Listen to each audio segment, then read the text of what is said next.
सुबह बखैर, सलाम है। प्रोग्राम जागो लाहौर के साथ मैं हूं इस प्रोग्राम की मेजबान सिद्रा मुनीर। उम्मीद है कि आप सब लोग जहां कहीं भी होंगे बिल्कुल ठीक ठाक होंगे।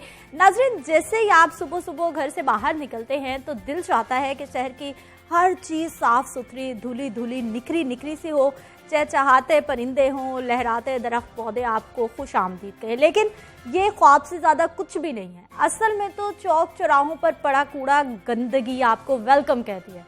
सफाई का होना हमारी बुनियादी ज़रूरत है, लेकिन हमारे शहर में पूरा का पूरा शहर, सारी रोड्स जो हैं वो गंदगी से अटी पड़ी हैं। सफाई कंपनी हड़ताल पर है और LWMC के अफसरान सिर्फ इजलासों पर इक्तफा किए बैठे और शहर कचरा कुंडी की तस्वीर बन चुका है। अदायगियों के मामलात अभी तक तय नहीं हो पा रहे, कॉन्ट्रैक्ट रिन्यू नहीं हुआ, LWMC मुलाजमीन और अफसरान के तबादले भी अभी तक किसी काम आते दिखाई नहीं दे रहे और ऐसे में बागों का शहर कचरा कचरा हुआ पड़ा है और ये सारी सूरत हाल इदारों की कारकर्दगी पर एक बहुत बड़ा सवालिया निशान है। वज़ीर आला साहब नोटिस भी ले चुके हैं, लेकिन उस नोटिस का भी कोई फायदा अभी तक सामने नहीं आया। दीगर मसाइल की और अहम मामलात की शहर के हम मजीद भी प्रोग्राम में बात करें। आगे बढ़ते हैं, कुछ बात करेंगे जी। वज़ीर आला पंजाब ने वर्ल्ड बैंक की माली मुआवनत से सियाहती मराकज के लिए 83 करोड़ रुपए की लागत से राब्ता सड़कों के मंसूबे का बाकायदा तौर पर इफ्तिताह कर दिया है। सरदार उस्मान बुज़दार इस मौके पर कहते हैं पंजाब को सयाहत का मरकज बनाएंगे। मजीद क्या कहा, लियाकत इंसारी रिपोर्ट में बता रहे हैं।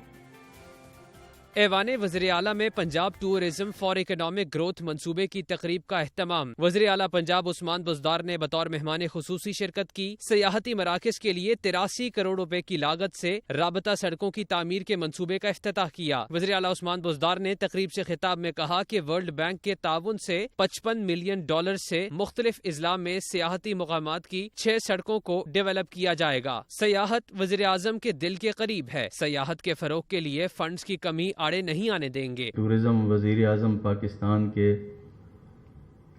दिल के बहुत ही करीब है। झेलम के अंदर रोहतास फोर्ट है और बाकी जो लाहौर का फोर्ट है, जो दूसरी जगह हैं, जो यहाँ भावलपुर के अंदर हैं, मुल्तान के अंदर हैं, रिलीजियस कल्चरल टूरिज्म के हवाले से इंशाअल्लाह उनको हम एक्सप्लोर करेंगे। सरदार उस्मान बुज़दार ने कहा कि मंसूबे के पहले मरहले में चकवाल, खुशाब और मियाँ वाली समेत 4 इजला के सयाहती मुकामात की 6 सड़कें बनाई जाएंगी। महकमा सयाहत में ऑनलाइन सिस्टम भी शुरू कर दिया। डबल डेकर बस को बहावलपुर और डीजी खान लेकर जा रहे हैं। पहले मरहले में हम चकवाल, मियाँ वाली और खुशाब के जो डिस्ट्रिक्ट हैं उनके अंदर हम कुछ इंटरवेंशन कर रहे हैं। जो डबल डेकर बस का एक सिलसिला पहले लाहौर तक था, उसको हमने रावलपिंडी में एक्सटेंड किया और अब इंशाअल्लाह उसको हम ले जाना चाहते हैं आगे भावलपुर और फिर डेरा गाजी खान तक। वज़ीर आला उस्मान बुज़दार ने पंजाब को सयाहत का मरकज बनाने की ख्वाहिश का इजहार किया। तकरीब से मुशीर सयाहत आसिफ महमूद और chairman planning and development Hamid Yaqoob Sheikh ने भी खिताब किया। कैमरामैन शहबाज हनीफ के साथ लियाकत अंसारी, लाहौर न्यूज़।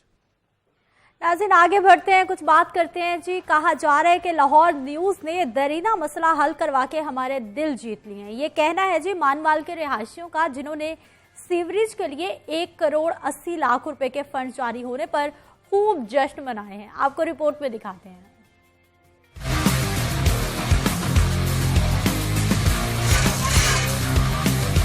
लाहौर आपका शुक्रिया।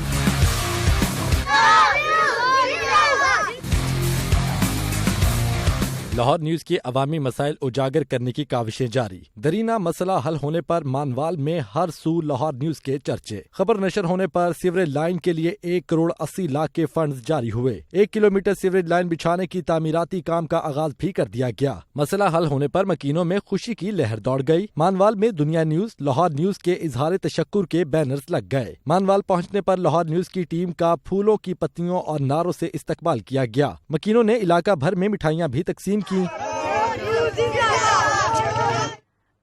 नाज़रीन, रिपोर्ट आपने देखी। लाहौर न्यूज़ हमेशा ही कोशा रहता है कि आपके मसाइल को उठाया जाए और उसके बाद उसको हल भी करवा दिया जाए और आने वाले वक्त में भी ऐसा होता रहेगा। वापस आते हैं शॉर्ट ब्रेक के बाद।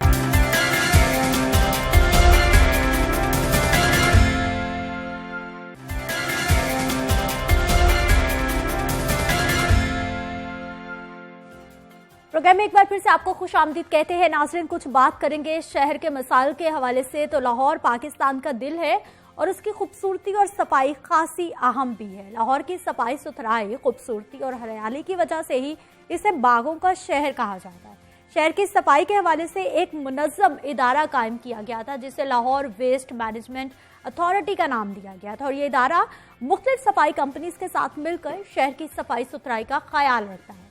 ये इदारा अपने वजूद में आने से लेकर कुछ अरसे पहले तक तो अपना काम बड़े अच्छे तरीके से कर रहा था। लाहौर शहर खासा हमें साफ, चमकता, दमकता, निखरा दिखाई देता था, लेकिन गुज़िश्ता कई माह से बल्कि तकरीबन 2 से 3 साल से सफाई कंपनीज और LWMC के दरमियान एक सर्द जंग चल रही है। सफाई कंपनीज का कॉन्ट्रैक्ट खत्म होने में सिर्फ 10 रोज बाकी रह गए हैं, लेकिन कुछ भी वाजे नहीं हो पा रहा कि लाहौर की सफाई के लिए आइंदा का तरीका कार क्या होगा, आइंदा का लाहे अमल क्या होगा। क्या यही कॉन्ट्रैक्ट रीन्यू होगा या फिर नए कॉन्ट्रैक्टर्स के साथ डील्स होंगी। दूसरी जानिब क्लीन एंड ग्रीन पाकिस्तान मुहिम दम तोड़ती दिखाई दे रही है और हुकाम के शहर को खूबसूरत और साफ बनाने के दावे हवा होकर रह गए हैं। दावों और इजलासों के बावजूद लाहौर में सफाई बहरान ज्यों का त्यों बरकरार है और सफाई कंपनी से कचरा उठाना बंद कर दिया है, जिसके बायस बागों का शहर लाहौर कचरा कुंडी में तब्दील होता जा रहा है। गली मोहल्लों, मार्केट्स में कचरादान, कूड़ा उबलने लगे हैं।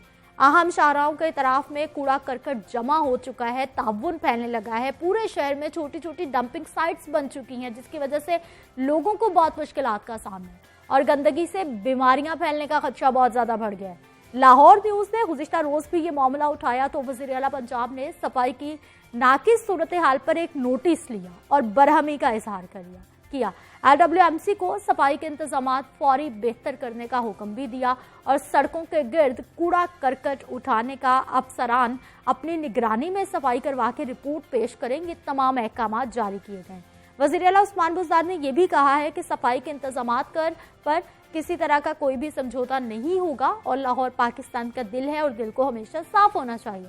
इस हवाले से हमने मजीद बात करनी है, पहले कुछ शहर की सूरत हाल आपको दिखाते हैं। नुमाइंदा लाहौर न्यूज़ राहिल सैयद हमारे साथ मौजूद हैं, उनसे जान लेते हैं कि वो कौन से इलाके में मौजूद है और वहाँ की क्या सूरत हाल है। जी राहिल, बताइए हमें। तरक्याती बजट का ऐलान करने वाली हुकूमत अभी तक शहर की गलियों, कूचों, शहरों से जो है वो कूड़ा उठाने में कामयाब नहीं हो सकी।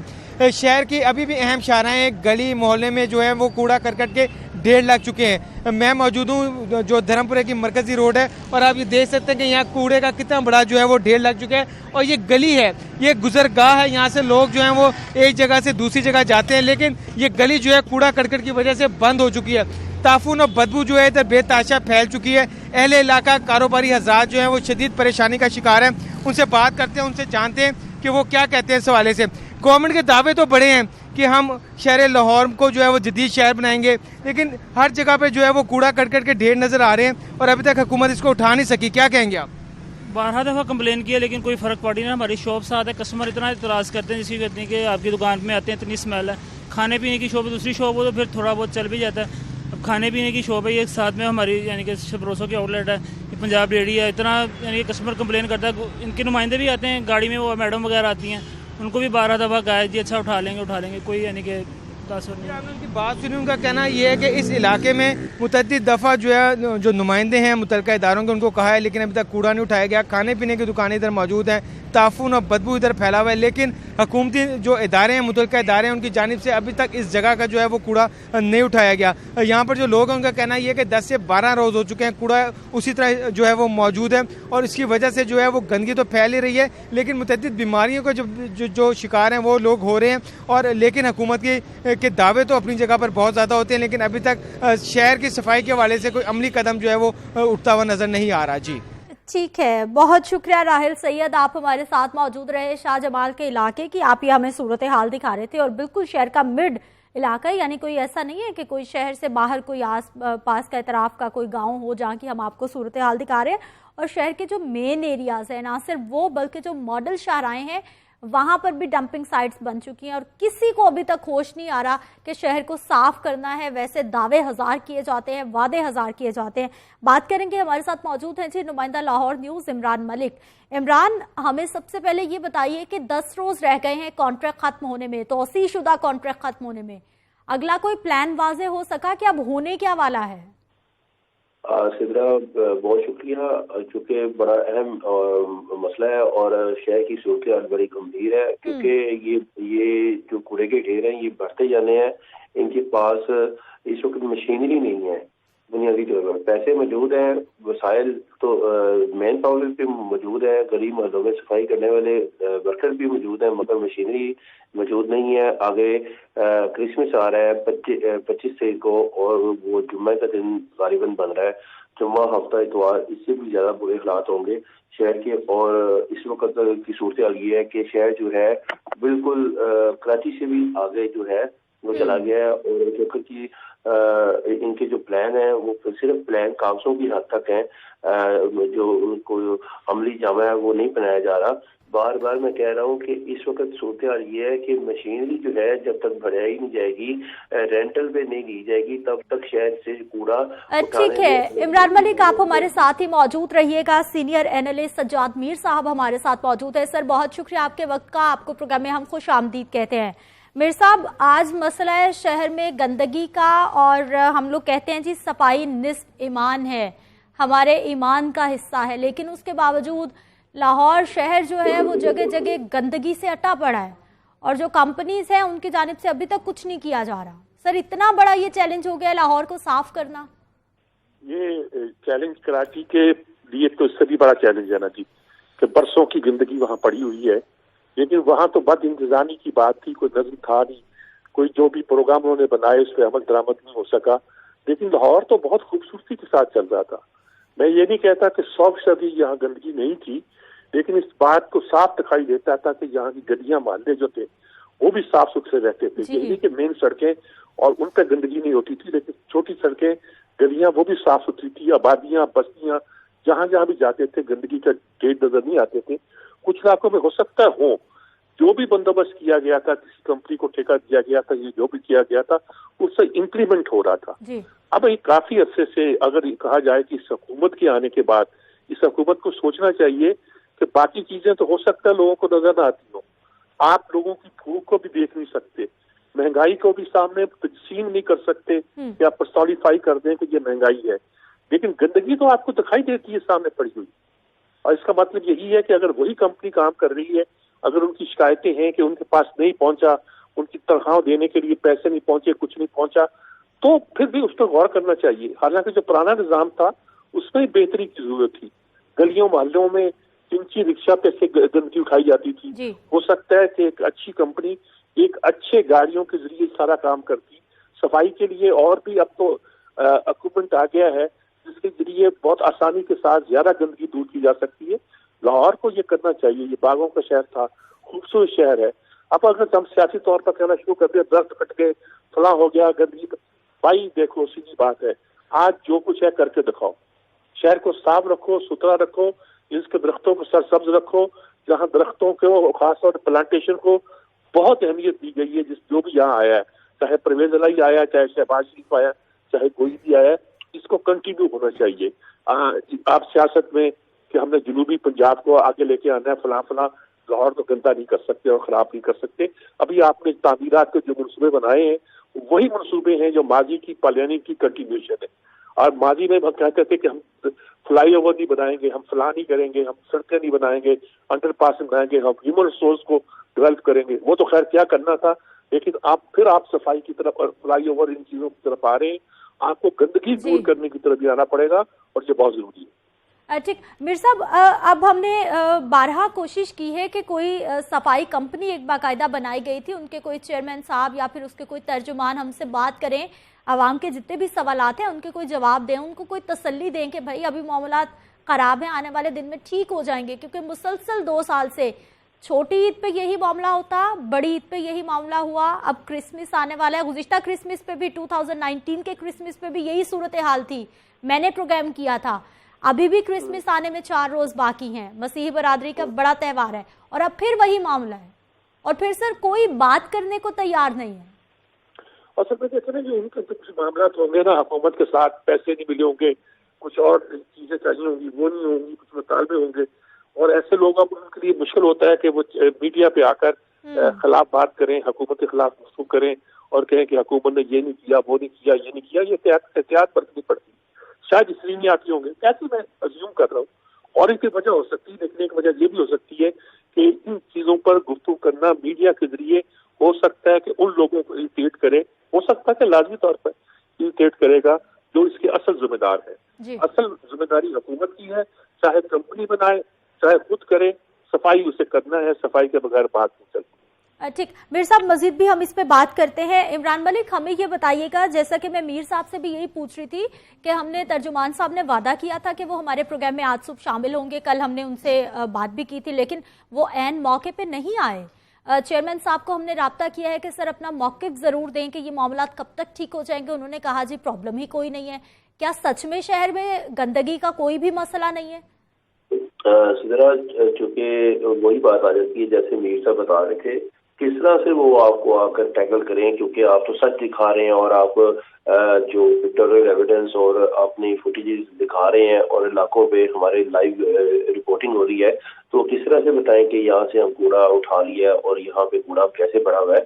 अभी मुझे एक लेटर भेजा है सेक्रेटरी लोकल गवर्नमेंट की तरफ से, आपके पेपर के दौरान ही मुझे लेटर आया। ये कंट्रोल रूम इन्होंने कायम कर दिया है सांदा लोकल गवर्नमेंट बोर्ड में, और यहाँ पर बाकायदा तौर पर उन्होंने डिप्टी सेक्रेटरी कोऑर्डिनेशन है मिस्टर बिलाल सलीम, उनको इस कंट्रोल रूम का इंचार्ज मुकर्रर कर दिया है, जहाँ पे 2 तरह की ड्यूटीज लगा दी गई हैं, 7 से 3 बजे तक और 3 बजे से रात 10 बजे तक। और इसमें बाकायदा तौर पर उन्होंने 8 अफसरान को इस कंट्रोल रूम में बैठाया है और वो पिक्टोरियल एविडेंस देंगे और मॉनिटरिंग होगी, लाइव मॉनिटरिंग होगी, जिसके बाद कोई भी शहर में जो है वो असर नजर आएगा। क्योंकि अब थोड़ा सा हुकूमत, मुझे लग रहा है कि ये कंट्रोल रूम चूंकि पहले भी बन चुका है 6 माह पहले, और जब ये कंट्रोल रूम बना था तो उसमें तमाम अफसरान शामिल हो जाते हैं। बिल्कुल इमरान मलिक, जब मामला सर से पानी ऊपर जाने लगता है तो फिर एकदम से सब लोग मुतहरिक होते हैं, और खास तौर पर जब हम लोग ज्यादा शोर मचाते हैं, मुसलसल दिखाते रहते हैं, फिर आखिर अफसरान को होश आ जाता है। मीर साहब,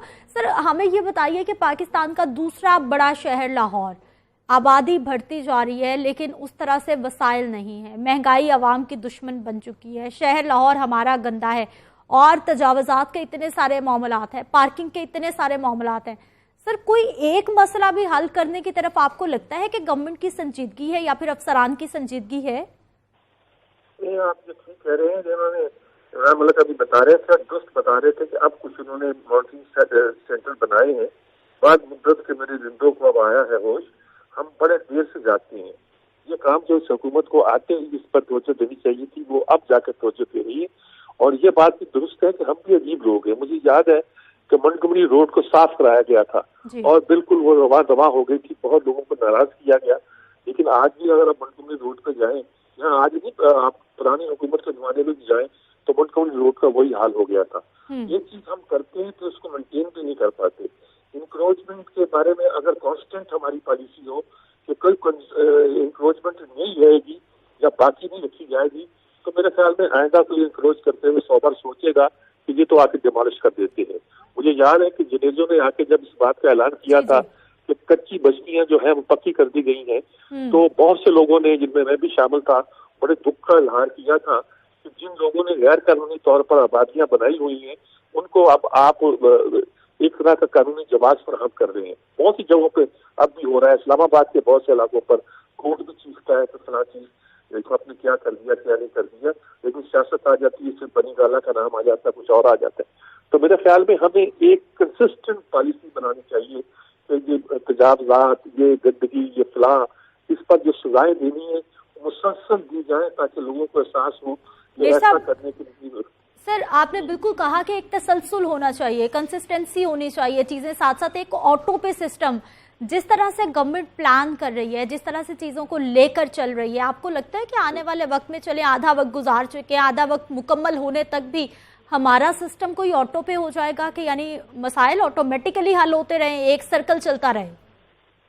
मैं तो ज्यादा जो हमारी इंतजामिया है, इंतजामिया कह दीजिए, हुकूमत कहते हैं तो सियासत का लफ्ज आ जाता है, सलाहियतों से ज्यादा का कायल नहीं हूँ, लेकिन हम दुआ करते हैं कि जिस तरह वो शुरू हुए हैं, अगर उनके भी रिजॉल्व जो है इस तरह ही रहा और इससे डटे रहे, यकीनी तौर पर रिजल्ट निकल सकते हैं और निकलेंगे भी, निकलने भी चाहिए। क्योंकि बाकी जो 2 साल 2.5 साल है वो इलेक्शन का जमाना आएगा, तो उस इलेक्शन के जमाने तक तो कुछ अच्छाइयाँ पैदा हो जाना चाहिए।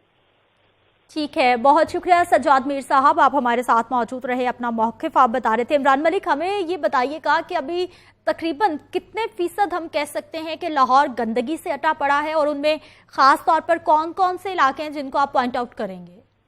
सर, ये सिदरा बिल्कुल इस वक्त की सूरत के मुताबिक आधा शहर जो है बाकायदा तौर पर गंदगी के ढेर करवा रहा है, और आधा शहर कोई छोटा शहर नहीं है।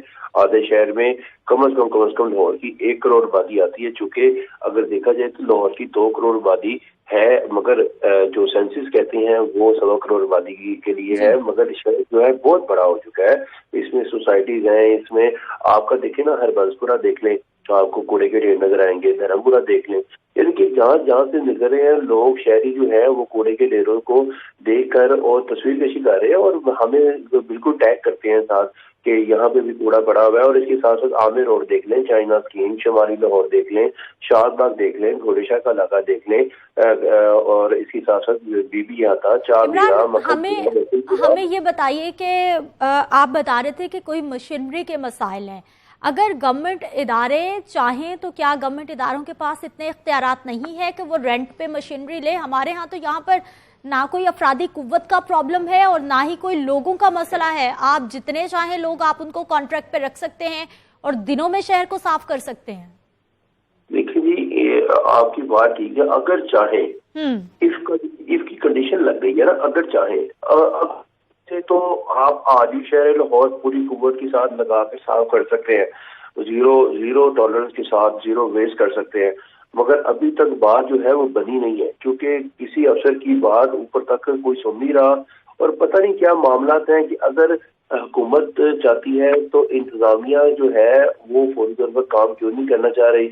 हुकूमत चाह रही है काम करे, मगर इंतजामिया कहती है हम बेबस हैं, क्योंकि अब इन्होंने देखें 1 जनवरी को इनके पास ये सारा निजाम आ जाना है, तो 2 जनवरी का इन्होंने इश्तिहार दिया हुआ है पेपरा साइड पे कल का। अब 2 जनवरी को अगर वो बिड खुलती है तो उसमें 2 हफ्ते लगते हैं रेंटल मशीनरी आने पे, तो 2 हफ्ते क्या अगले फिर लाहौरियों को जो है वो सारा कूड़ा क्रिकेट देखना पड़ेगा, क्योंकि वो ये हालात बहुत हालात आगे ठीक नहीं होने, हालात खराब से खराब ही होने हैं, क्योंकि अभी तक इनकी जो प्लानिंग है वो सिर्फ प्लानिंग है, उसमें मशीनरी इनके पास नहीं है। और मैन पावर अगर मौजूद है तो आगे मैन पावर किस तरह से लेकर चलते हैं ये, क्योंकि अभी सारी सूरत सारी इनका। ठीक है, बहुत शुक्रिया इमरान मलिक, आप हमारे साथ मौजूद रहे और डिटेल्स बता रहे थे जी। लाहौर शहर में गंदगी के ढेर हैं, और आज सुबह सुबह ये टॉपिक डिस्कस करने का मतलब भी यही था कि अफसरान तक आवाज़ आपकी भी और हम अपनी भी पहुंचाएं कि हमारा शहर साफ होना चाहिए। वापस आते हैं शॉर्ट ब्रेक के बाद।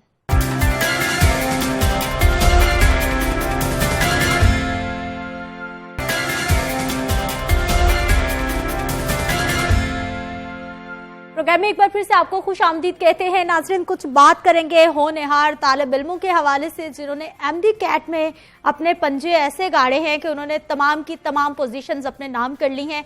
और ये इदारा है जी पंजाब ग्रुप ऑफ कॉलेजेस का स्टेप। ये सारे बच्चे वहीं से ताल्लुक़ रखते हैं। खूब इन्होंने मेहनत भी की, अच्छे इदारे को चूज़ किया, और उसके बाद जो है वो ऑब्वियसली इनकी मेहनत सबसे पहले है कि इन्होंने मेहनत की और फिर इसके बाद जो है वो पोजीशंस अपने नाम की हैं। आज इन्हीं तालिब इल्मों से हम आपकी मुलाकात कराएंगे। मैं ज़्यादा बात नहीं करने वाली, क्योंकि आज हम इनको सुनना चाहते हैं, इन्होंने कितनी मेहनत की है, किस तरह से असातिज़ा ने इनका साथ दिया है, किस तरह से इदारे ने इनका साथ दिया है। और फिर कोविड की सूरत हाल थी, जो हमारे तालीमी इदारे थे वो बंद हो चुके थे, आपको ऑनलाइन स्टडी करना था, और ऑनलाइन एक बिल्कुल नया तजुर्बा था, तलबा और तालिबात उसको मुश्किल से समझ पा रहे थे और एक मुश्किल तजुर्बा था।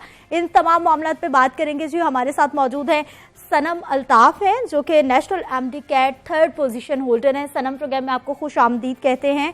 हाफिज मोहम्मद एहसान हमारे साथ मौजूद है, इनका ताल्लुक भी पंजाब ग्रुप ऑफ कॉलेज से, स्टेप से इन्होंने तैयारी की, उसके बाद एग्जाम दिया और इन्होंने 1st पोजीशन हासिल की है। आपको प्रोग्राम में खुश आमदीद कहते हैं। मोहम्मद अब्दुल्ला हमारे साथ मौजूद हैं, इनकी भी 3rd पोजीशन है MD कैट टेस्ट में, आपको भी खुश आमदीद कहते हैं। सबसे पहले तो आप सबको हमारी तरफ से, जागो लाहौर की टीम की तरफ से, लाहौर न्यूज़ की तरफ से, दुनिया मीडिया ग्रुप की जानिब से बहुत बहुत मुबारक हो कि आप लोगों ने जो है वो अच्छा तैयारी की है और फिर 1st पोजीशन ली है। मोहम्मद एहसान, पता था कि 1st पोजीशन आने वाली है और इतनी मेहनत करके अच्छा टेस्ट हुआ था, या फिर अचानक वाला मामला? देखें, शोर तो नहीं हो सकता कोई स्टूडेंट अपने रिजल्ट के बारे में, लेकिन पता तो एक्सपेक्टेशन थी। हाँ। नम्स के टेस्ट के बाद और सैट टेस्ट जो स्टेप ने कंडक्ट किया था और स्टेप की रेगुलर क्लासेस के दौरान भी थोड़ी बहुत एक्सपेक्टेशन क्रिएट हुई थी कि फर्स्ट पोजीशन आ जाएगी या फिर कोई भी विक्ट्री स्टैंड पे जाना है, कोई भी पोजीशन आ जाए। जी। अच्छा, हमें अब्दुल्ला आप बताइए, आपको पता था या फिर?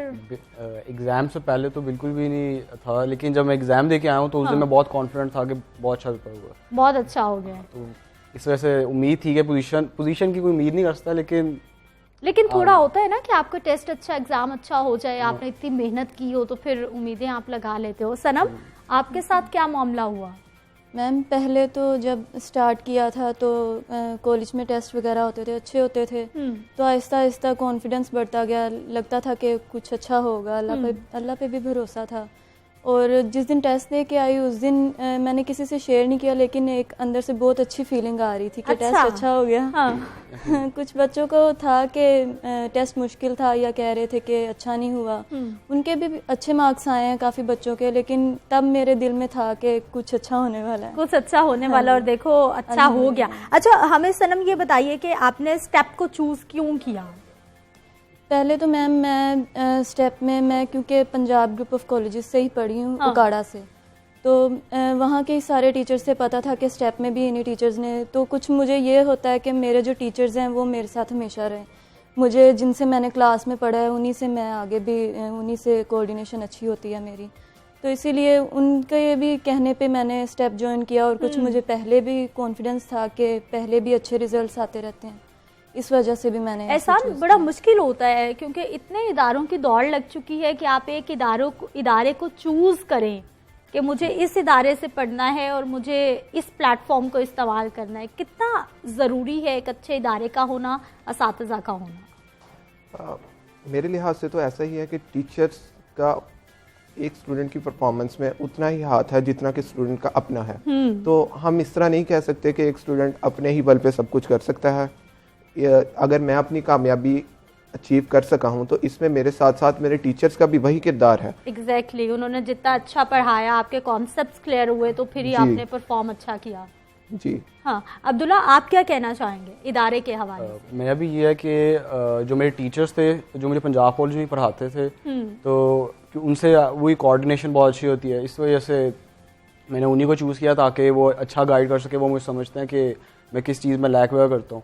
और फिर ऑनलाइन क्लास में भी हमें बहुत से उन्होंने लेक्चर्स दिए हैं, टेस्ट बहुत अच्छे बने हैं, और फिर उसका रिजल्ट। अच्छा, क्लासेस तो आप लेते ही हो जो सबकी होती हैं, लेकिन उसके साथ साथ इंडिविजुअली जो आपके मसाइल होते हैं उनको भी असातिज़ा हेल्प करते हैं किसी भी वक्त आपको जो भी मसाइल हो? हाँ, लेकिन मैंने कभी पर्सनली वैसे इतना पूछा नहीं। असल में मेरा भाई भी है, साथ ट्विन है, उसकी भी 4th पोजीशन है, मतलब 194 है, मेरे 195 है। हाँ। तो असल हम दोनों की कोऑर्डिनेशन बहुत अच्छी है, वो हम दोनों एक दूसरे को मोटिवेट करते रहते हैं। जैसे मैं कभी थोड़ा लैग कर गया तो वो कॉन्फिडेंट देगा, भाई सीरियस टेस्ट है, जरा सीरियस हो जाओ, अगर वो कभी लैग कर ले। तो इस वजह से हमें ये बहुत ज़्यादा एडवांटेज है इस चीज़। एहसान, आप क्या कहना चाहेंगे कि जैसा कि मैं पूछ रही हूँ कि क्लासेस तो हम लेते हैं, लेकिन समटाइम्स हमें क्लास में कुछ चीज़ें नहीं भी समझ आती, तो फिर आप इंडिविजुअली भी असातिज़ा को अप्रोच करते हो, उनसे बात करते हो, उनसे सीखते हो? जी, ऐसा करना पड़ता है। और वैसे भी कोविड-19 की सिचुएशन की वजह से इस दफ़ा फिजिकल क्लासेस नहीं हो सकी। ऑनलाइन क्लासेस तकरीबन तमाम के लिए नया एक्सपीरियंस था, कुछ के लिए तो ये बिल्कुल ही नया एक्सपीरियंस था, कुछ थोड़े बहुत फेमिलियर थे। तो इस सूरत में मैं टीचर्स को भी क्रेडिट देना चाहता हूँ जिन्होंने इन क्लासेस के बावजूद, अक्सर मैं टीचर्स को इन क्लासेस के बाद उनके फ्री टाइम में भी कांटेक्ट करता रहा, लेकिन उन्होंने उसी तरह रिस्पांस दिया जैसे कि वो क्लासेस में रिस्पांस देते थे। सही। सनम, अगर हम आपसे जानना चाहें कि इस कामयाबी का राज क्या है? बहुत सारे लोग आपको देख रहे हैं जो सुनना चाहते हैं, क्या करें? मैम, पहले तो अल्लाह पे भरोसा होना चाहिए, बेशक, उसमें तो कोई दो राय नहीं। उसके अलावा उसके बाद फिर माँ बाप के पहले देखना चाहिए कि माँ बाप हमारे लिए कितनी मेहनत कर रहे हैं। उससे अगर हम जहन में रखते हैं तो इंसान खुद ही उस तरफ जाता है कि वो मेहनत करे, वो दिन रात मेहनत करे। पहले तो माँ बाप की सूरत ही देख लो एक बार, तो इंसान का दिल करता है कि हम इनके लिए कुछ करें। तो मेरे लिए तो पहले अल्लाह और साथ मेरे माँ बाप, बस यही दो जो थे मेरी कामयाबी का जो है मरकज़ है। सही। आपने इस इदारे को क्यों चूज़ किया? जैसे आपने पहले बताया कि आप पंजाब ग्रुप ऑफ कॉलेज से ही पढ़े हुए हो, तो उसके बाद हमारे यहाँ, जैसे मैं पहले भी बात करी थी कि बहुत सारे इदारे हैं, एक दौड़ लगी हुई है, लेकिन उसके बावजूद चूज़ करना बहुत मुश्किल है कि आपने कौन सा प्लेटफॉर्म लेना है। मैम मुझे ना मेरे टीचर्स पे कॉन्फिडेंस था, मुझे पता था कि क्योंकि पहले भी पढ़ा उनसे, पता था कि हमारे टीचर जो हैं किसी भी स्टेप पे हमें जो है इग्नोर नहीं करते, और मैंने जब भी उनसे कांटेक्ट किया उन्होंने मुझे पॉजिटिव रिस्पांस दिया अल्हम्दुलिल्लाह, और इस बात के लिए मैं उनके लिए बहुत थैंकफुल हूँ। अच्छा, हमें अब्दुल्ला ये बताइए कि ऑनलाइन क्लासेस का एक्सपीरियंस कैसा रहा? क्योंकि हमारे एजुकेशन सिस्टम में इतना ज़्यादा नहीं होता, थोड़ा बहुत। ऑनलाइन क्लासेस का मसला कि आपको खुद सेल्फ मोटिवेट रहना पड़ता है, क्योंकि आप पे डिपेंड करता है ना कि आप लेक्चर लेते हो कि नहीं लेते। ये डिफिकल्ट वही कि मेरा भाई है, इस वजह से अब मगर मैंने लेक्चर्स ले लिया तो फिर वो एक कंपटीशन भी होता है वगैरह, तो फिर इस वजह से दोनों सेल्फ मोटिवेट रहते थे, एक दूसरे को मोटिवेट करते रहते थे। अच्छा, ऑनलाइन क्लासेस आसान था तजुर्बा आपका पर्सनली, या फिर कुछ डिफिकल्टीज थी? उस तरह आपकी रूटीन मेंटेन ही रख पाती है, जिस तरह आप लेट उठ रहे हो, आप 12 बजे उठ रहे हो, 1 बजे उठ रहे हो, और लेक्चर पूरा दिन ही लेक्चर्स ले गए और टेस्ट की तैयारी नहीं की, इस वजह से काफ़ी डिफिकल्ट भी होता है, लेकिन आहिस्ता आहिस्ता मैनेज कर लेते हैं। लेकिन फिर भी बड़ी बात है कि आपने ऑनलाइन क्लासेस ली और उसके बावजूद आप लोग पोजीशन होल्डर्स हो। आपका कैसा एक्सपीरियंस रहा है एहसान? शुरू में आपको पता है कि एक नए तजुर्बे के लिए थोड़ी बहुत मुश्किल आती है, लेकिन तकरीबन 1 हफ्ते के दौरान रूटीन बन गई, और जब रूटीन बन जाती है तो काम आसान हो जाता है। अच्छा, आप सनम, आपका कैसा एक्सपीरियंस रहा है ये ऑनलाइन क्लासेस वाला? पर्सनली मुझे ये सही लगा, बिकॉज मेरी रूटीन 1 हफ्ते में इसी तरह सेट हो गई थी, तो फिर मुझे इजी लगने लगा, क्योंकि वैसे फिजिकल क्लासेस होते हैं तो आने जाने में भी काफ़ी टाइम वेस्ट होता है, इस तरह इंसान अपनी और लड़कियों को स्पेशली आने जाने में ना थोड़ा कोई स्पेशल हो लेने वाला फिर छोड़ने वाला, तो काफ़ी टाइम भी उसमें वेस्ट होता है, तो इस तरह काफ़ी टाइम भी दिन का हिस्सा काफ़ी बच जाता था जो हम स्टडीज़ को दे सकते थे, तो मुझे अच्छा लगा। अच्छा, अपनी खुशी को किस तरह से आपने बयान किया? किसने बताया कि आपकी पोजीशन आ गई है जी 3rd? खुद चेक किया या फिर किसी बहन भाई ने, अम्मा अब्बा ने, किसने चेक किया? पहले तो भाई ने रिजल्ट देखा, लेकिन पता नहीं था कि पोजीशन बनेगी। तो फिर अचानक से 1-2 फ्रेंड्स के साथ मैंने शेयर किया, तो उन्होंने कहा कि आपकी तो पोजीशन होनी चाहिए। फिर तो जब मैंने अपने कॉलेज के सर से मैंने शेयर किया तो उन्होंने कहा बेटा आपकी पोजीशन है, आप कॉलेज जाओ। तब मुझे पता चला था। फिर कितने उस वक्त क्या फीलिंग थी आपकी? उस वक्त बस मैंने अपनी अम्मी के चेहरे को देखा, तो जब उनके चेहरे को मैंने देखा तो यकीन आ गया एकदम से, इतनी बड़ी खुशी मिले ना, यकीन नहीं आया, यकीन भी नहीं आता कि यस मैम। वो सारा दिन ऐसे मेरा कि पता नहीं ये कैसे हो गया। इसी आपको एहसान किसने दी ये खुशखबरी? मैंने अपना रिजल्ट खुद देखा था। हाँ, यकीन आ गया एकदम से, आपने देखा एहसान तो ये तो पहली पोजीशन बन रही है भाई, ये यकीन आ गया? उस वक्त ये कंफर्म नहीं था कि मेरी पहली पोजीशन है, क्योंकि मार्क्स के साथ ऐसा कुछ मेंशन नहीं होता। बस ये था कि जब मेरे मार्क्स 197 तक थे, आपके मार्क्स आ गए, आपको ये तो अंदाजा होता है ना कि पिछले सालों में इतने मार्क्स के साथ जी आप विक्ट्री स्टैंड पे आ रहे हो, तो मार्क्स देखने के बाद ये यकीन था कि कोई ना कोई पोजीशन बनी है, लेकिन ये फाइनल नहीं था कि फर्स्ट पोजीशन है कि नहीं है। कैसे पता चला? कुछ देर तो इंतजार किया, उसके बाद स्टेप कोऑर्डिनेटर की तरफ से कॉल आई और उन्होंने मुबारकबाद दी कि आपकी फर्स्ट पोजीशन है, तो उसी वक्त मुझे पता चला था। अच्छा, तो फिर सबसे पहले किसको बताया? सबसे पहले मेरे वालिदैन साथ ही मौजूद थे, उन्हें साथ ही पता चल गया, तो उनकी खुशी दे दी थी। उनके क्या एक्सप्रेशंस थे फिर जब आपने बताया कि वो मेरी जी फर्स्ट पोजीशन आ गई? मान लिया उन्होंने कि बच्चे ने बहुत पढ़ा था, फर्स्ट पोजीशन बनती है? जी मान लिया? जी मान तो लिया, क्योंकि इससे पहले नम्स का भी रिजल्ट था, उसमें भी अच्छी परफॉर्मेंस थी, तो एक्सपेक्ट तो सारे कर रहे थे। ठीक, अब्दुल्ला आपको किसने बताया, किसने रिजल्ट देखा? मेरा मतलब मैं रात को 1 बजे रिजल्ट आया था ना, तो मैं सोया हुआ था। तो मेरा भाई मैं एक ऊपर वाला कमरा उधर सोया था, तो मेरा भाई ना नीचे से एकदम से आवाजें आ शुरू हो गई। मैं हैरान रह गया, मैं पता नहीं क्या हो गया। वो ऊपर आया, उसने फिर खुशी की आवाजें थी, उसने एकदम से दरवाजा खटकाया, मैं क्या हो गया, कोई चोर वगैरह आ गया। तो आप बेचैन नहीं थे? आपको नहीं पता था कि रिजल्ट आने वाला है? हमें था कि अगले दिन आएगा 10 बजे तक। रात को सो रहा था, तो भाई ने आगे गले मिला कि भाई तो रिजल्ट आ गया, 195 नंबर थे। मैं भी इतना हैरान हो गया, एकदम से शॉक टाइप चीज थी। फिर उसने बताया कि मेरे भाई की भी 194 नंबर है, तो वो और डबल खुश हो गए, वो घर वाले भी बहुत खुश थे। हम तो उस दिन से अभी तक पार्टी टाइप ही कर रहे हैं। अच्छा, सब एंजॉय कर रहे हैं, बहुत ज्यादा सब एंजॉय कर रहे हैं। मुबारकबादें खूब आ रही हैं, मजा आ रहा है। अच्छा, पोजीशन का किसने बताया? पोजीशन का आहिस्ता आहिस्ता पता किसी ने बताया नहीं है, लेकिन आहिस्ता आहिस्ता अंदाजा होना शुरू हो गया। बल्कि कॉल आई स्टेप की कॉल आई थी हाँ कि आपकी 3rd पोजीशन है, तो वो तो मजीद खुशी और ज्यादा ऊपर चली गई होगी कि एक तो मार्क्स इतने अच्छे आ गए, ऊपर से आपकी विक्ट्री स्टैंड पे भी पोजीशन वैसे भी बाय लक होती है, इस वजह से खुशी जरा से ज्यादा हो जाती है ऑब्वियसली, क्योंकि इस लेवल पे जब आप पहुंच जाते हो 1-2 नंबर आगे पीछे होना, वो फिर लक भी आपकी चलती है। क्या चाहते हैं आप, फ्यूचर क्या है? फ्यूचर में एम क्या है? एमबीबीएस करना। अच्छा, और कौन सी स्पेशलाइज्ड फील्ड में जाना चाहेंगे? स्पेशलाइज्ड फील्ड अभी सोचा नहीं या फिर सोचा हुआ है? या हार्ट सर्जरी या न्यूरोलॉजी, उस तरह उसमें मेरा इंटरेस्ट है। हार्ट सर्जन बनना चाहते हैं। अच्छा, आप मोहम्मद एहसान क्या फील्ड लेना चाहते हैं, आगे क्या करें? स्पेशलाइजेशन के लिए मैं प्रेफरेंस ऑन्कोलॉजी को देना चाहता हूँ, क्योंकि मेरा पर्सनल इंटरेस्ट उसमें मौजूद है। ठीक, और आपको लगता है कितना स्कोप है हमारे पाकिस्तान में, कितनी जरूरत है? हाँ, पाकिस्तान में इस वक्त स्कोप ज़्यादा नहीं है, लेकिन इसकी ज़रूरत काफ़ी ज़्यादा है। ज़रूरत बहुत ज़्यादा है। सही। सनम, आप क्या फील्ड लेना चाहोगे, क्या है? मैंने 2 फील्ड सोची हुई है, एक तो डर्माकोलॉजिस्ट और एक गायनेकोलॉजिस्ट। अच्छा, प्रायोरिटी क्या है? प्रायोरिटी डर्माकोलॉजिस्ट। डर्माटोलॉजिस्ट बनना चाहे? अच्छा, वाई? ये कोई घर वालों का ख्वाब है, अम्मी अब्बू चाहते हैं या फिर आप खुद चाहती हैं? उनका भी है, और उनसे ज़्यादा मेरे बहन भाइयों का भाई भी कहते हैं कि आपने यही करना है, ये ज़्यादा अच्छी फील्ड है, और मुझे खुद भी बहुत पसंद है ये फील्ड। अच्छा, मुझे ये बताइए कि आपको जब पोजीशन लेनी होती है तो फिर आप तसलसल के साथ सारा साल साथ साथ पढ़ते हो, या फिर वो जैसा हम लोग करते थे कि 8 दिन पहले या फिर 1 महीने के पहले जो है वो आप टिका के पढ़ो और फिर उसके बाद एग्जाम दो? सारा साल पढ़ते हैं, बस चलता रहता है, साथ चलता रहता है। और ये तो पीरियड इस बार लंबा भी बहुत था, क्योंकि 6-7 महीनों से हम लोग कोविड ने कितना परेशान किया आपको? बहुत ज्यादा किया है ना, परेशान हो गए थे हम घरों में रहते रहते। टाइम तो ज्यादा मिला इस बार तैयारी के लिए, लेकिन टेंशन्स भी उतनी ही ज्यादा मिली, क्योंकि कभी सिलेबस चेंज हो रहा है। आप घर में थे? Yes ma'am. अच्छा, स्ट्रेस को कैसे मैनेज किया?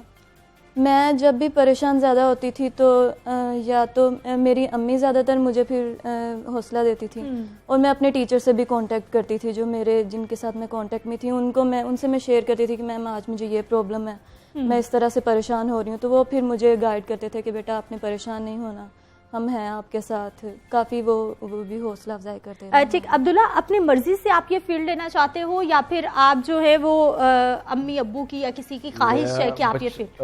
बचपन से मेरा शुरू से 4th में मैंने डिसाइड कर लिया था कि मैंने डॉक्टर बनना है, और शुरू से ये टारगेट रखा हुआ, किसी ने कहा नहीं है। वैसे ही पेरेंट्स इस चीज़ पे बिल्कुल फोर्स नहीं करते आप ये बनो वो बनो। अच्छा, मेरे बाकी दोनों जो भाई हैं, मेरे हम 4 भाई हैं, 2 भाई डिफरेंट फील्ड में, एक सीए कर रहा है और एक इंजीनियरिंग में है। इस वजह से मतलब सबको अपनी फ्री विल है, जिस पे भी जो चूज करो। ठीक है, आप एहसान, आपके साथ क्या मामला है? किसी ने कहा है, किसी ने सजेस्ट किया है या फिर खुद चूज किया है? इस तरह इस लिहाज से दोनों ही हैं। मेरी अपनी चॉइस भी थी और पेरेंट्स की एक्सपेक्टेशन भी थी, तो इसलिए मैं ये कहूँगा कि दोनों की मर्जी इसी में थी। अच्छा, हमें सनम ये बताइए कि स्टेप के हवाले से, पंजाब कॉलेज के हवाले से आप हमारे देखने वालों को क्या सजेशन करेंगे?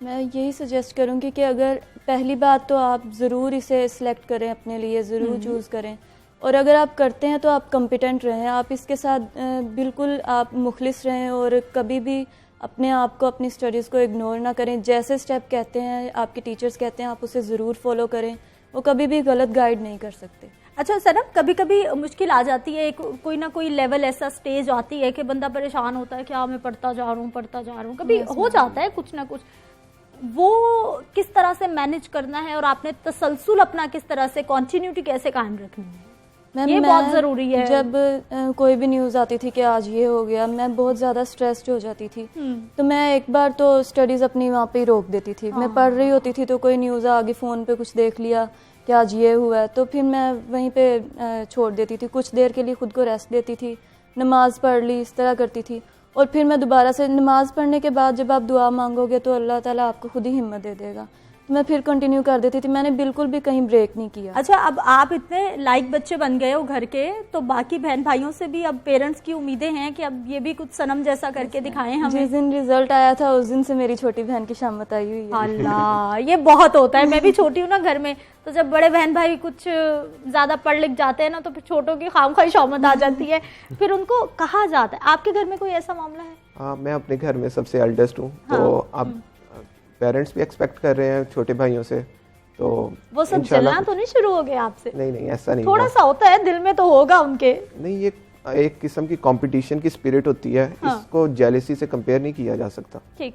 और मेरे ख्याल से ये जरूरी भी होती है एक किस्म से। आप तो फिर सबके लिए एक मोटिवेशन बन गए हैं कि अब सब लोग जो है ना वो इसी राह पे चलेंगे। जी। आपके घर में क्या मामला है अब्दुल्ला? हम दो भाई हैं, हम वैसे ही सबसे छोटे हैं। आप तो वैसे लाइक हो, दोनों बहन भाई, दोनों भाई। हम दोनों वैसे कंपटीशन चलता रहता है, इस वजह से ऊपर रहता है। ऊपर वालों को टेंशन नहीं है, नीचे अब ऊपर वालों की थोड़ी टेंशन होगी कि हम भी जरा कुछ अचीव करें, क्योंकि जाहिर है इतना मतलब प्रेज मिलती है तो सब मोटिवेट होते हैं कि कितना अच्छा लगता है ना, पूरे खानदान वाले, मोहल्ले वाले, घर वाले आपकी तारीफें कर रहे हैं, आपसे मिलने के लिए आ रहे हैं, मिठाइयाँ आ रही हैं, केक आ रहे हैं घर में। घर में एक खुशी आती है, जाहिर है खुशी होती है कि बाकी भी आपकी वजह से खुश हुए, पेरेंट्स आपकी वजह से बहुत खुश हुए हैं, ये सबकी ख्वाहिश होती है। बहुत शुक्रिया अब्दुल्ला। मोहम्मद एहसान, सनम, आपका, आप सबको हम बेस्ट ऑफ लक कहते हैं कि आप जिस फील्ड में भी जाएं खुद को बेहतरीन प्रूव करें और पाकिस्तान का इसी तरह से नाम रोशन करते रहें। नाज़रीन, वापस आते हैं शॉर्ट ब्रेक के बाद।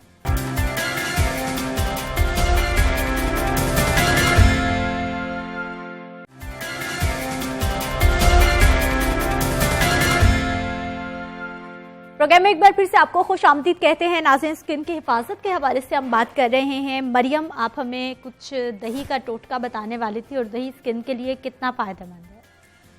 योगर्ट का इंटेक भी बहुत अच्छी चीज़ है आपके लिए, आपके स्टमक को बहुत हेल्दी रखता है ये। और योगर्ट जो है इसमें कुछ ऐसी चीज़ें जो आपकी स्किन के लिए भी बहुत अच्छी हैं। ठीक है, योगर्ट आप लें, थोड़ा सा आप योगर्ट लें, उसमें आप थोड़ा सा हल्दी डाल दें। ठीक है, हल्दी तो वैसे स्किन के लिए बहुत अच्छी है, बहुत अच्छी होती है। आप हल्दी डाल लें थोड़ी सी, इसमें हल्दी मिक्स करके, और थोड़ी सी हल्दी जब ये मेरा ख्याल है चुटकी भर हल्दी डाली। हाँ, थोड़ी सी बस आपने हल्दी मिक्स करनी है, और उसके बाद आपने थोड़ा सा बेसन लेना है। अच्छा, एक और चीज बताऊं कि बेसन जो है ना वो हर किसी की स्किन पे सूट नहीं करता।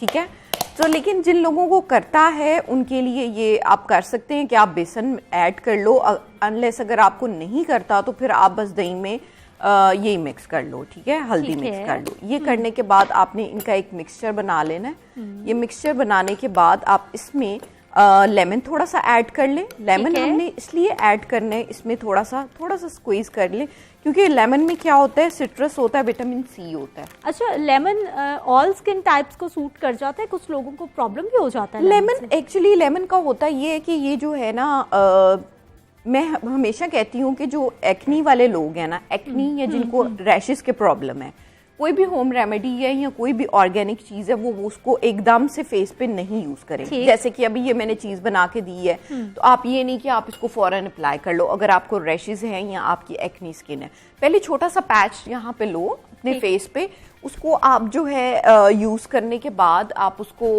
ओवरनाइट देखो, मतलब यूज करने के बाद ओवरनाइट देखो आपको कोई रिएक्शन तो नहीं है। उसके बाद आप होम रेमेडी जो भी आपने यूज किया आप उसको करो। ठीक है, ये नहीं कि हर चीज उठाई और उसको आपने यूज कर लिया। अच्छा, अब इसमें विटामिन सी है अब भी ऐड हो गया, जो कि हमारी स्किन के लिए बहुत अच्छा है। और विटामिन सी से हमें फायदा ये होता है कि इससे जो है हमारी स्किन के जितने भी स्पॉट्स होते हैं या जो डिस्कलरेशन है हमारे फेस पे, या हमारे फेस पे कोई भी ऐसी चीज है, मतलब डार्क सर्कल, इवन टोन के प्रॉब्लम्स है, वो हमारे क्लियर हो जाते हैं। ठीक है, सेकेंडली इसमें जो दही है वो हमें ये फायदा देता है कि इससे क्या होगा कि आपकी जितनी भी स्किन है ना वो हाइड्रेट रहेगी। ठीक है, मॉइस्चराइज रहेगी। अब इसको हमने मास्क लगाना है, इसको स्क्रब करना है, क्लींजिंग करनी है, क्या करना है? ये इस तरह एक मास्क बन जाएगा, एक थिक कंटेंस इसमें बन जाएगा फॉर्म में। तो आपने क्या करना है, इसको बस लेप करके अपने फेस पे लेप करके, अनलेस ये थोड़ा सा ड्राई हो जाए तो आप इसको फेस वॉश कर लो। और कभी भी आपने फेस वॉश जो है ना बहुत गर्म पानी से नहीं करना। हम सर्दियों में मिस्टेक क्या करते हैं कि हम जब भी शावर लेते हैं या कुछ भी ऐसी चीज तो हम गर्म पानी से मुंह धोते हैं, उससे हमारी फेस की स्किन बहुत सेंसिटिव होती है इंस्टेड ऑफ हमारे बाकी बॉडी पार्ट्स के। तो उसके लिए यही है कि आप थोड़ा सा, बहुत ज्यादा वार्म वाटर ना लो, थोड़ा ठंडा उसमें मिक्स करके उससे आप धो लो। उसके बाद नॉर्मल हो जाए। उसके बाद अच्छे से आप इसको मॉइस्चराइज कर लो, तो आपकी स्किन बहुत अच्छी रहेगी। और ये कुछ रेमेडीज इस तरह की हैं कि जो आप डेली बेसिस भी यूज कर सकते हो। इट्स अप टू योर ये रूटीन कि आपके पास कितना टाइम है। मैक्सिमम कितने टाइम के लिए हम स्किन पे अप्लाई कर सकते हैं इसे? लाइक डेज में? नहीं, 30 minutes, 40 minutes, 20 minutes? It's up to you, ठीक है। मतलब आप इसको मैक्सिमम भी करना चाहो ना 20 मिनट्स के लिए मोर देन इनफ, ठीक है। लेकिन अगर आप चाहते हो कि ड्राई हो जाए तो उसको भी कर लो, तो ये सब ऑर्गेनिक चीजें हैं, इनका कोई नुकसान नहीं होगा। हाँ, तो ये आपके लिए ठीक है। हाँ, अब बात आती है उन लोगों की जिनकी बहुत ऑयली स्किन है, ठीक है। वैसे तो आज जिनकी बहुत भी ऑयली स्किन हो ना, उनकी विंटर में ड्राई हो जाती है लेकिन फिर भी उनके लिए ये है कि फिर वो योगर्ट का यूज नहीं करें, ठीक। उनके लिए ये है कि आप रोज वाटर के यूज कर लो। जो भी आप रेमेडी यूज कर रहे हो, जिसमें आपको कोई भी बंदा बता रहा है कि आप बलाई यूज कर लो या आप योगर्ट यूज कर लो, उसकी जगह आपने करना ये है कि आपने रोज वाटर यूज कर लेना है, ठीक है, ऑयली स्किन लोगों के लिए। अच्छा, हमें मरियम ये भी बताइए कि बाल भी बहुत रफ हो जाते हैं स्पेशली सर्दी के मौसम में, क्योंकि बाल तो हम गर्म पानी से, आप शॉवर लेते हैं तो बाल तो आप गर्म पानी से धोते हैं। हाँ। उसके लिए क्या किया जा सकता है? बालों को ड्राई हो जाते हैं।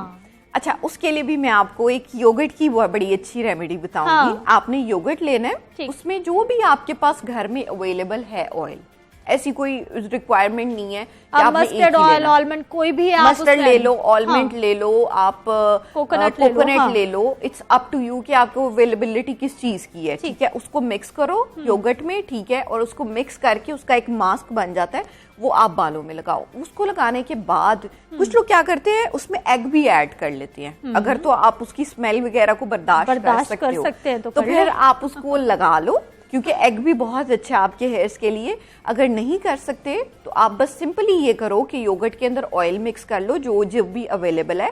और अगर आपके बाल थोड़े इतने थिक नहीं है, बहुत थिन से हैं या उतर रहे हैं या हेयर फॉल हो रहा है, तो आप उसमें थोड़ा सा कैस्टर ऑयल भी मिक्स करके उसका मास्क बना के लगा लो। और ज्यादा देर नहीं लगाना, क्योंकि सर्दी और दही जो होता है वो खासा ठंडा होता है, ठीक है। तो ये नहीं कि आप बीमार हो जाओ, तो आप बस उसको नहाने से 15 मिनट पहले लगा लो। 15 मिनट 20 मिनट्स तक रख लो, उसके बाद आप वॉश कर लो, ठीक है। तो आपके बड़े नरम से बाल हो जाएंगे। मास्क मतलब वो एक तरफ से मास्क है आपके हेयर्स का, आपके स्कैल्प जो ड्राई हुए हैं वो भी ठीक हो। अच्छा, कोई स्पेशल ऑयल जो बालों के लिए बहुत अच्छा हो?